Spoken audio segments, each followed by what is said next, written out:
Hello மச்சான். மச்சான் வந்துட்டு ஒரு 5000 காசு இருக்குமாடா? இல்லையா?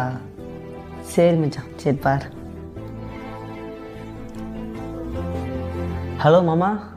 மாமா அக்கௌண்ட்டில் ஒரு 5000 காசு இருக்குமா மாமா? இல்லையா மாமா? சரி பாருங்க. Hello ma'am. மேம் மகேஷ் பேசுகிறேன் மேம். மேம் உங்ககிட்ட ஒரு 5000 காசு இருக்குமா மேம்? இல்லையா? சரிங்க மேம், சரி பாருங்க. டேய், நானும் உன்னை அப்பலேருந்து பார்த்துட்ருக்கேன். எல்லாருக்கிட்டையும் ஃபோன் போட்டு காசு கேட்குற. இங்கே ஒருத்தி குத்துக்கல் மாரி இருக்க. என்கிட்ட காசு கேட்குறதுல அப்படின்னடா உனக்கு வரட்டு கௌரவம்? அதுக்கு இல்லைம்மா, நீ ஏன் கஷ்டத்தில் இருக்கிற? ஹலோ அம்மா. சொல்லுப்பா. அம்மா வந்துட்டு ஒரு 5000 காசு இருக்குமாம்மா? 5000 ரூபாயா? உனக்காக நான் 50,000 ரூபாய் கூட கொடுப்பேன்.